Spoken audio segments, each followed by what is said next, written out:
В эфире телеканала «Якутия-24», программа «Актуальное интервью». Осень – сезон подъема заболеваемости ОРВИ и гриппом. По данным Управления Роспотребнадзора по Якутии, прививками в этот сезон охватили более 345 тысяч человек, или 36% всего населения. Всего же планируют привить более 438 тысяч человек. О том, кому стоит привиться обязательно, о совмещении прививок против гриппа и других иммунобиологических препаратов, о том, как укрепить иммунитет, мы поговорим сегодня с экспертом, профессором кафедры педиатрии и детской хирургии Медицинского института Северо-Восточного федерального университета и доктором медицинских наук Ольгой Ивановой. Ольга Николаевна, здравствуйте. Здравствуйте, Василий. Спасибо, что выделили время ответить на наши вопросы. Почему именно осенью и весной бывают эпидемии гриппа? Чем это обусловлено? Это обусловлено тем, что весна и осень – время перепада температур. А погода, которая соответствует температуре около 0 градусов, очень благоприятна для репликации вируса. Вирус как бы зависает в воздухе, в местах общественного скопления людей, да, и передается от одного носителя здоровому человеку. Если мы говорим о детских коллективах, то один больной ребенок может принести инфекцию, и пока не сформируется групповой иммунитет, то есть 70% детей не переболеют, эта инфекция будет распространяться в данной детской группе. То есть, получается, 0 градусов для них самая благоприятная да, среда. 0 Выше, ниже минус они 5 начинают градусов – это благоприятнейшее время для вируса. Кто-то гриппом и ОРВИ болеет каждый сезон, а некоторые болеют гораздо реже. От чего это зависит? Это связано с индивидуальными особенностями каждого человека. Каждый из нас имеет свою систему иммунитета.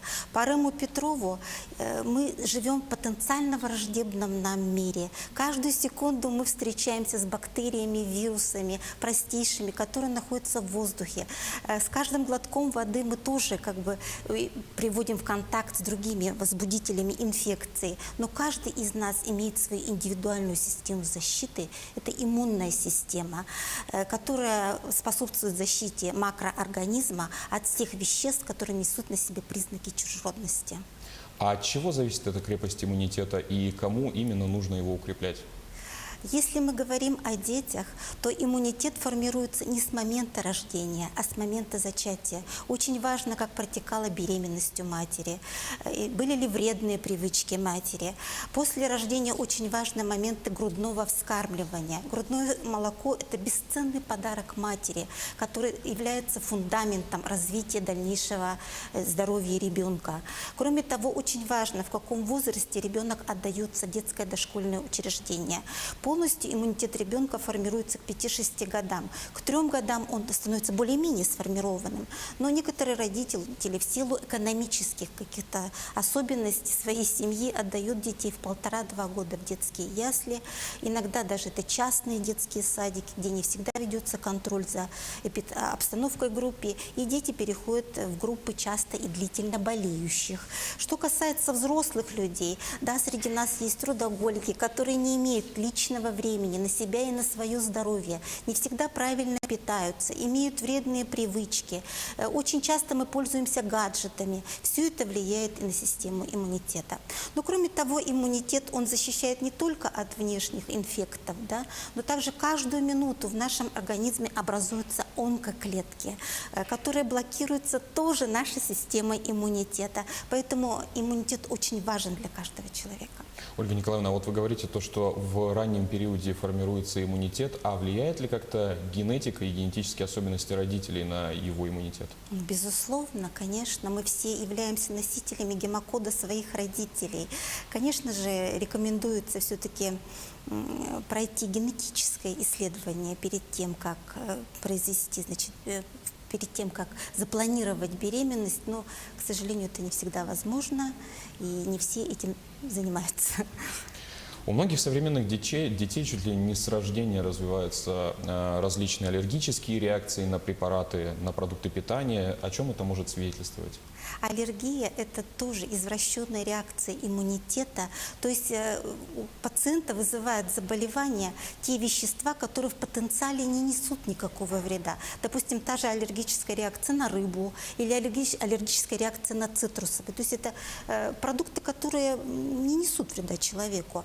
но в силу генетических особенностей, а также особенностей иммунитета данного индивидуума может развиться заболевание. Конечно же, нужно определить именно данную группу аллергенов у данного пациента и произвести, значит, элиминацию этого аллергена и дальнейшее лечение уже у специалиста. А как можно сократить риск того, чтобы ребенок приобрел в раннем возрасте какие-либо аллергические реакции? Дело в том, что у нас, во-первых, надо обратить внимание родителям, чем кормить ребенка, чем меньше в питании ребенка будет продуктов, которые содержат консерванты, загустители, красители, тем меньше риск развития все-таки аллергии и условия обитания этого ребенка. Да? Чем все-таки, если ребенок обитает в среде, где есть грибковое поражение помещений, это тоже все способствует развитию аллергии. То есть множество факторов. Сейчас в 21 веке фрукты, овощи и другие продукты питания частенько, так скажем, обрабатывают какими-либо химическими препаратами для того, чтобы изделия хранились как можно дольше. Это как-то влияет на здоровье ребенка, на его дальнейший иммунитет, и как можно избежать вот этих вот последствий? Ну, как бы здесь однозначно нужно чистить все овощи и фрукты, прежде чем давать их ребенку. И, конечно же, родитель должен очень внимательно относиться к тому, что он покупает и что входит в рацион его ребенка. Давайте вернемся к теме прививки от гриппа и ОРВИ. Кому стоит прививаться, а кому эта процедура не обязательна?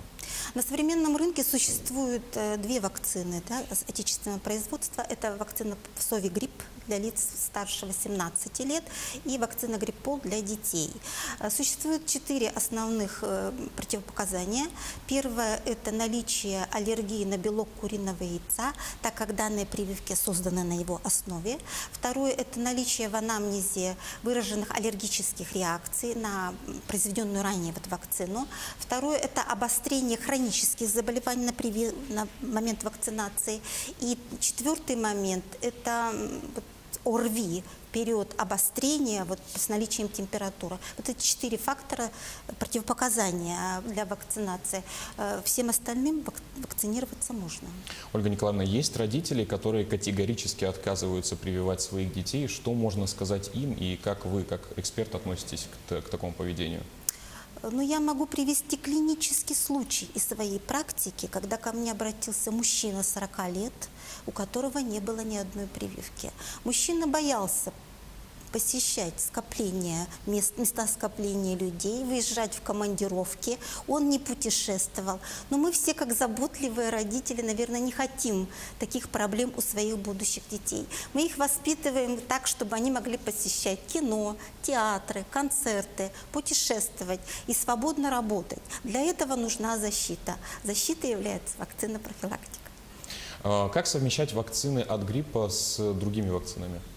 Другими вакцинами. Дело в том, что у каждого региона существует свой календарь прививок, и свой календарь прививок индивидуально у каждого человека, у ребенка в частности. Да? И каждый педиатр очень хорошо знает календарь этих прививок. Для этого достаточно обратиться к своему участковому педиатру, и он, согласно этой схеме вакцинации, будет вас вести по иммунизации. Кстати говоря, о календаре прививок. У нас в республике тоже составлен календарь. Как вы можете его оценить наравне с другими регионами нашей страны? Дело в том, что во всем мире существуют свои календари прививок у каждой страны, и они связаны прежде всего с социально-экономическим положением каждой страны. Насколько каждая страна себе может позволить тот или иной календарь прививок. И даже в разных регионах нашей Российской Федерации существуют разные календари прививок. Наиболее богатый у нас в Тюменской области на данный момент, но и в нашей республике календарь прививок отличается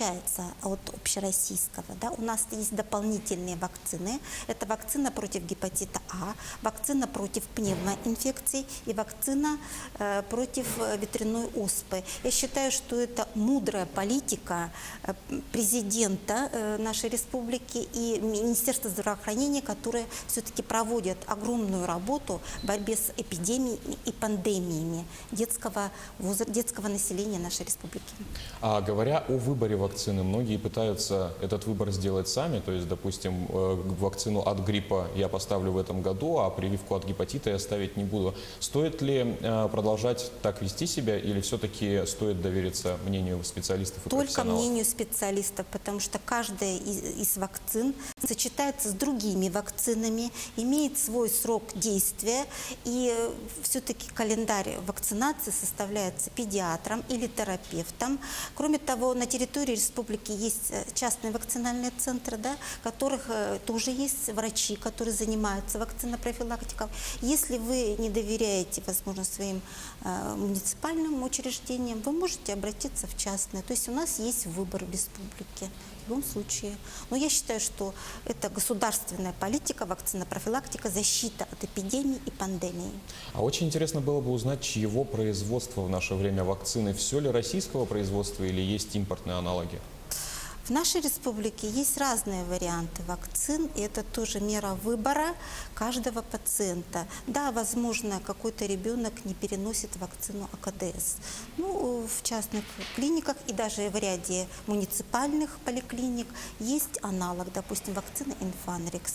И таким детям мы порекомендуем вакцинопрофилактику вакцины Инфанрикс. Ну, то есть, получается, импортный. Импортные вакцины. А какие вы советы можете дать как специалист по профилактике инфекционных заболеваний по укреплению иммунитета? В отношении детей является мерой профилактики все-таки закаливание, правильное питание, не увлекаться фастфудами, поливитаминотерапия.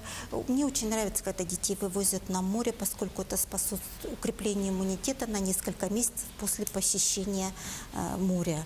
То есть все меры необходимы. Но в закаливании необходимо придерживаться нескольких принципов. Прежде всего, закаливание должно быть постепенным, от теплой воды до холодной, если мы это собираемся делать, и оно должно быть систематичным. Если мы пропустили несколько дней в закаливании, нужно вернуться к тем температурам, от которых мы начинали. То есть постепенность и систематичность. Что касается взрослых людей, то нужно все-таки обратить внимание на свое здоровье и на себя лично, да? Уделить некоторое время себе, занятиям спортом, правильному питанию, искоренить вредные привычки. То есть это целый образ жизни, который касается каждого из нас, который позволит избежать таких осложнений в виде инфекционных заболеваний, аутоиммунных заболеваний и аллергических заболеваний. Ольга Николаевна, спасибо за беседу. А я напомню, что в гостях у нас была Ольга Николаевна Иванова, профессор кафедры педиатрии и детской хирургии Медицинского института СВФУ. Вы смотрели актуальное интервью. В студии работала Василия Радченко. Оставайтесь на телеканале Якутия-24.